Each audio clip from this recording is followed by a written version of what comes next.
ان کو وہ حصہ ملتا ہے. اللہ جلد حساب لینے والا ہے.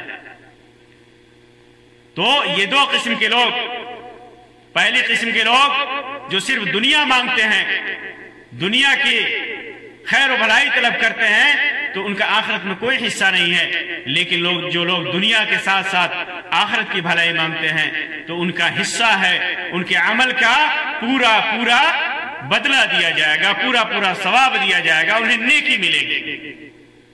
اب آئیے اس دعا کے سلسلے میں چند باتیں میں عرض کروں. اس دعا میں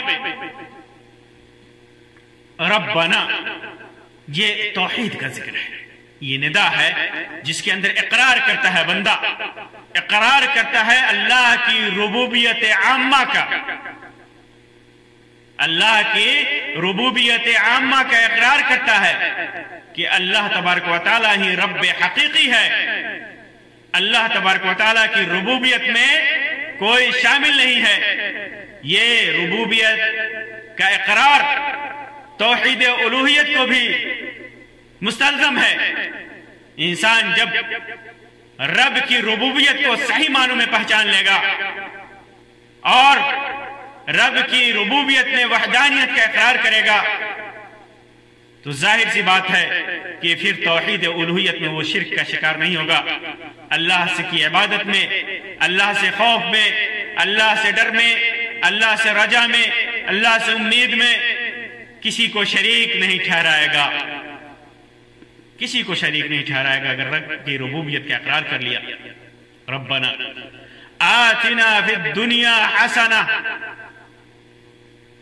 دنیا میں نیکی عطا فرما. یہ عبارت حسنہ ہر بھلائی کو شامل ہے، ہر خیر کو، ہر خیر کے انجام کو شامل ہے. ہر وہ چیز جسے انسان پسند کرتا ہے، جسے وہ اپنے لیے اچھا سمجھتا ہے، چاہے وہ انسان کے اپنے جسم و جان سے متعلق ہو، آل و اولاد سے متعلق ہو، زندگی جینے کے وسائل سے متعلق ہو، اور ہر ایک کے خیر و بھلائی سے متعلق ہو. حسنہ یہ سب کو شامل ہے، سب کو شامل ہے. جو چیز بھی اس کے لیے دنیا میں اچھائی اور بھلائی کا سبب ہے، اس کے لیے سکون و آرام کا سبب ہے، اس کے اچھے انجام کا سبب ہے. کیونکہ دنیا میں جب انسان کو ایسی چیزیں ملے کہ جس سے وہ اپنی زندگی اچھے طریقے سے گزار سکے، اللہ کے لیے نیکیاں کر سکے، جن کے ذریعے سے اللہ کی عبادت کر سکے، اللہ کو خوش کر سکے، اور اللہ کی مخلوق کی خدمت اور کر کے انہیں خوش کر کے اللہ کی خوشنودی حاصل کر سکے، تو پھر اس کا انجام اخروی انجام بھی بڑا بہتر ہوتا ہے، بڑا اچھا ہوتا ہے. تو دنیا میں حسنہ یہ ساری چیزوں کو شامل ہے جسے انسان محبت کرتا ہے، پسند کرتا ہے، جو انسان کے لیے اچھا ہے، اس کے دین اور ایمان کے لیے، اس کے جسم و جان کے لیے، اس کی آل و اولاد کے لیے، اس کے جیون یاپن کے لیے جو اچھا ہے وہ سب چیز شامل ہے. وَفِي الْآخِرَةِ حَسَنَةٌ، آخرت کے اندر بھی نیکی. اور بلا شک و شبہ ان نیکیوں میں اور اچھائی میں سب سے اچھی چیز جنت ہے. مختلف مراتب کے ساتھ، جنت کے جو مختلف مراتب ہیں، سارے مراتب کے ساتھ جنت ہے. اور یہ بھی کہ آدمی جہنم میں نہ جائے، جیسے بہت سارے لوگ گناہوں کی پاداش میں جہنم میں جائیں گے، لیکن سفارش، شفاعت، اللہ کی رحمت اور عذاب بھگتنے کے بعد وہ جنت میں جائیں گے. لیکن حسنہ اس کو شامل ہے کہ آدمی بغیر جہنم میں گئے ہوئے جنت میں جائے، اس کو بھی شامل ہے. اسی طرح آخرت میں حسنہ سے مراد آدمی کو خوف نہ ہو، ڈر نہ ہو، اس کا حساب و کتاب اچھا ہو، اس کے نامہ اعمال داہنے ہاتھ میں ملے، اس کا نیکیوں کا میزان، نیکیوں کا ترازو کا پلڑا بھاری ہو، اس کا چہرہ خوش و خرم ہو، اور عذاب الہی سے اسے نجات ملے، تکلیف و پریشانی سے نجات ملے، پل صراط پر اچھے طریقے سے وہ گزر جائے، جنت میں داخل ہو جائے، اللہ کی رضا اور خوشنودی مل جائے، اللہ کا دیدار ہو جائے، اللہ کا دیدار ہو جائے، اور اس کے علاوہ بھی جنت کی جو بھی نیکیاں ہیں، جو بھی نعمتیں ہیں، وہ سارے اس کو حاصل ہو جائیں۔ وَفِي الْآخِرَةِ حَسَنَةٌ، اور پھر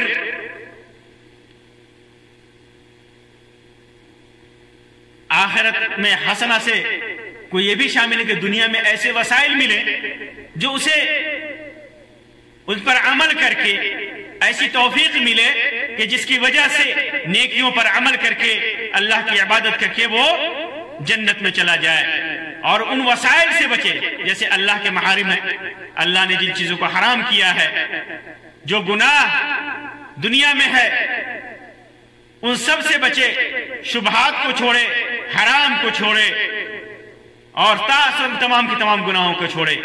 یہ آخرت کے لیے یہ بھی حسنہ میں داخل ہے، آخرت کے حسنہ میں داخل ہے۔ تو ایسے لوگ اگر یہ دعا کرتے ہیں ربنا آتنا فی الدنیا حسنہ وفی الآخرۃ حسنہ وقنا عذاب النار، اگر وہ یہ دعا کرتے ہیں تو پھر اللہ تبارک و تعالیٰ کہتا ہے کہ ان کا نصیب ہے، جو کچھ بھی یہ عمل کریں گے اس کا پورا پورا بدلہ دیا جائے گا، پورا پورا بدلہ دیا جائے گا۔ تو ہمیں اس دعا کو ہمیشہ کبھی بھی کرنا چاہیے، کبھی بھی کرنا چاہیے۔ اللہ کے رسول صلی اللہ علیہ وسلم اسی وجہ سے اکثر اس دعا کو کیا کرتے تھے، جیسا کہ انس بن مالک رضی اللہ تعالیٰ عنہ کی روایت ہے، فرماتے ہیں کہ اللہ کے رسول صلی اللہ علیہ وسلم کی اکثر دعا، صحیح بخاری اور صحیح مسلم کی روایت ہے کہ اکثر دعا اللہ کے رسول صلی اللہ علیہ وسلم کی یہی ہوتی تھی، ربنا آتنا فی الدنیا حسنۃ وفی الآخرۃ حسنہ وقنا عذاب النار۔ یہ اللہ کے رسول صلی اللہ علیہ وسلم اکثر یہ دعا کیا کرتے تھے۔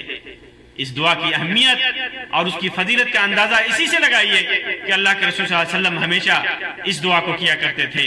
اسی طرح موسیٰ علیہ السلام نے بھی یہ دعا کی تھی، وَاكْتُبْ لَنَا فِي هَذِهِ الدُّنْيَا حَسَنَةً وَفِي الْآخِرَةِ۔ موسیٰ علیہ السلام نے کہا تھا کہ اے اللہ اس دنیا میں ہمارے لیے حسنہ لکھ دے اور آخرت میں بھی حسنہ لکھ دے، دنیا میں بھی نیکی لکھ دے، بھلائی لکھ دے، اور آخرت میں بھی نیکی اور بھلائی لکھ دے۔ موسیٰ علیہ السلام یہ دعا، انہوں نے بھی یہ دعا کیا تھا۔ تو مسلمان جب اس دعا کو کرے تو مکمل یقین کے ساتھ، اعتماد کے ساتھ اس دعا کو کرے، کیونکہ اس کے اندر یہ بھی پتہ چلتا ہے اس سے کہ داعی کے لیے، دعا کرنے والے کے لیے ضروری ہے کہ اپنے دعا میں دنیا اور آخرت کی بھلائی طلب کرے، دنیا اور آخرت کی بھلائی طلب کرے۔ دنیا طلب کرنا یہ برا نہیں ہے، لیکن دنیا کو اپنا مقصد بنا لینا، آخرت کو پیچھے چھوڑ دینا، آخرت کی بھلائی سے بے اعتنائی کرنا، آخرت کے نعمتوں سے اعراض کرنا، اس سے اپنے آپ کو اعلیٰ اور برتر سمجھنا، یہ بڑا گناہ ہے جس کے لیے اللہ تبارک و تعالیٰ نے کہا کہ آخرت میں کوئی حصہ نہیں ہے۔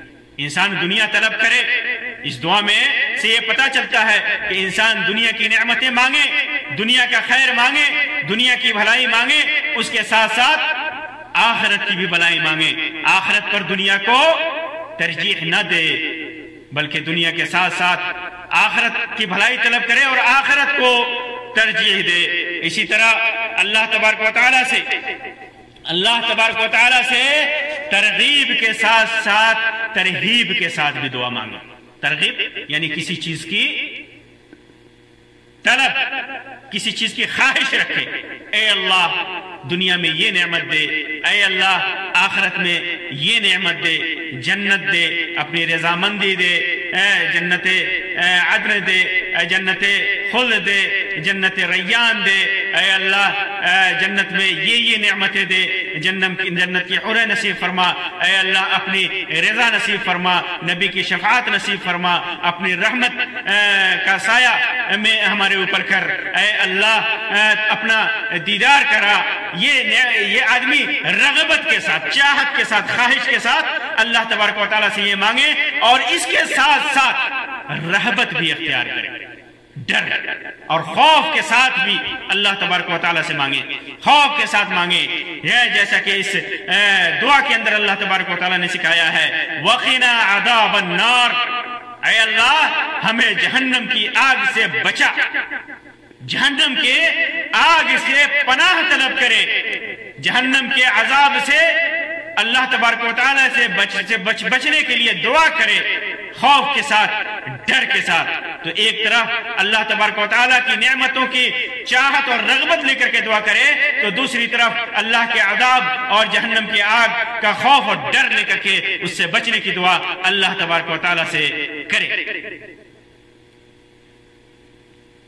تو اس دعا کے سلسلے میں یہ چند باتیں ہوئیں. یہ دعا کہاں کہاں کرنا ہے؟ تو آپ کو بتا دیں کہ یہ دعا کہیں بھی کیا جا سکتا ہے. اس دعا کو کہیں بھی آدمی سجدے میں بھی کر سکتا ہے، اس دعا کو آدمی چلتے پھرتے بھی کر سکتا ہے، جب بھی اسے دعا مانگنے کی چاہت ہو، خواہش ہو، جب مانگنا چاہے وہ کر سکتا ہے.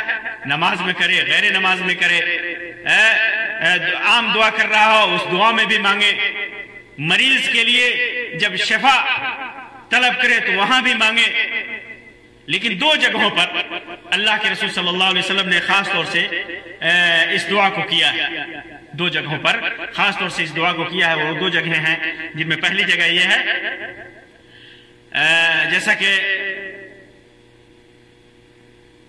سنن نبی داؤد کی روایت ہے، علامہ البانی نے صحیح قرار دیا ہے، عبداللہ ابن الصائب رضی اللہ تعالیٰ عنہ کی روایت ہے. فرماتے ہیں کہ اللہ کے رسول صلی اللہ علیہ وسلم کو میں نے رکنین کے درمیان دعا کرتے ہوئے سنا. رکنین کہتے ہیں حجر اسود. جب خانہ کعبہ کا طواف کیا جائے تو حجر اسود سے پہلے رکن یمانی آتا ہے. حجر اسود سے جہاں سے خانہ کعبہ کا طواف شروع کیا جاتا ہے اور جہاں پر ختم کیا جاتا ہے، کالا پتھر حجر اسود، وہاں سے آدمی طواف شروع کرتا ہے. تو حجر اسود سے پہلے والا جو خانہ کعبہ کا کونا ہے اسے رکن یمانی کہتے ہیں. وہاں پر اللہ کے رسول صلی اللہ علیہ وسلم یہ دعا کرتے تھے ربنا آتنا فی الدنیا حسنۃ وفی الآخرۃ حسنۃ وقنا عذاب النار. یہ دعا اللہ کے رسول صلی اللہ علیہ وسلم رکن یمانی اور حجر اسود کے درمیان کیا کرتے تھے. اور آپ کو بتا دوں کہ خانہ کعبہ کے طواف کے وقت اس دعا کے علاوہ کوئی بھی دعا اللہ کے رسول صلی اللہ علیہ وسلم سے ثابت نہیں ہے. یوں تو علماء نے لکھا ہے کہ آدمی جو کچھ بھی تلاوت کر سکتا ہے، قرأت کر سکتا ہے، درود شریف پڑھ سکتا ہے اور کوئی بھی دعا کر سکتا ہے، لیکن رکن یمانی اور حجر اسود کے درمیان خاص طور سے اور عمومی طور پر طواف خانہ کعبہ کے وقت اس دعا کے علاوہ اللہ کے رسول صلی اللہ علیہ وسلم سے کوئی دعا مروی نہیں ہے. یہ دعا اللہ کے رسول صلی اللہ علیہ وسلم رکن یمانی اور حجر اسود کے درمیان کیا کرتے تھے. اور دوسری جگہ اللہ کے رسول صلی اللہ علیہ وسلم نے کیا دعا، بلکہ دوسری روایت میں دوسری اور تیسری جگہ کا بیان ہے. وہ روایت صحیح مسلم کے اندر انس رضی اللہ تعالیٰ عنہ کی ہے کہ اللہ کے رسول صلی اللہ علیہ وسلم نے ایک مریض کی عیادت کی جو بیماری کی وجہ سے بہت کمزور ہو گیا تھا. حدیث میں آتا ہے کہ چوزے کی طرح ہو گیا تھا، بہت کمزور اور ناتما ہو گیا تھا. آپ صلی اللہ علیہ وسلم نے اس سے پوچھا کہ یہ بتاؤ تم کیا دعا کیا کرتے تھے، اللہ تبارک و تعالیٰ سے کیا مانگا کرتے تھے؟ تو اس نے کہا کہ میں اللہ تبارک و تعالیٰ سے ایسے دعا کرتا تھا اللہم ما كنت معاقبی به فی الآخرہ فَأَجِّلْهُ لِي فِي الدُّنْيَا. اے اللہ جو کچھ تو مجھ کو آخرت میں عذاب کرنے والا ہے وہ دنیا ہی میں کر لے. یہ دعا کیا کرتا تھا کہ اے اللہ جو کچھ تو آخرت میں مجھے عذاب دینے والا ہے، جو کچھ بھی سزا دینے والا ہے وہ دنیا ہی میں دے دے تاکہ آخرت میں مجھے عذاب نہ ہو سکے. تو اللہ کے رسول صلی اللہ علیہ وسلم نے فرمایا سبحان اللہ لا تطیقہ، اللہ پاک ہے، تجھے اتنی طاقت کہاں کہ دنیا میں تو اللہ کا عذاب برداشت کر سکے، تجھے اتنی ہمت کہاں، تجھے اتنی برداشت کہاں کہ دنیا میں اللہ تبارک و تعالیٰ کا عذاب سہ سکے. تو نے کیوں نہیں یہ دعا کیا اللہم آتنا فی الدنیا حسنہ وفی الآخرۃ حسنہ کہ اے اللہ تو مجھے دنیا میں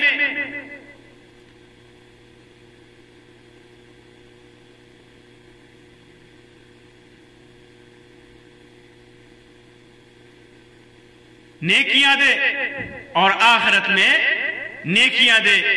یہ دعا بلا کے وقت، مصیبت کے وقت، جب آدمی کے اوپر مصیبت آئے، بلا آئے تو اس وقت آدمی بلا کو ٹلنے کے لیے یہ دعا کرے. جب مصیبت آئے، بیماری ہو تو آدمی اس وقت دعا کرے. پھر اس کے بعد اللہ کے رسول صلی اللہ علیہ وسلم نے اس کے لیے دعا کی، اس کے لیے دعا کی کہ اللہ تبارک و تعالیٰ اس کے لیے دعا کی اور اللہ تعالیٰ نے اس کو اچھا کر دیا. تو آدمی مصیبت آنے سے پہلے بھی دعا کرے اور مصیبت آنے کے بعد بھی دعا کرے. ربنا آتنا فی الدنیا حسنۃ وفی الآخرۃ حسنۃ وقنا عذاب النار.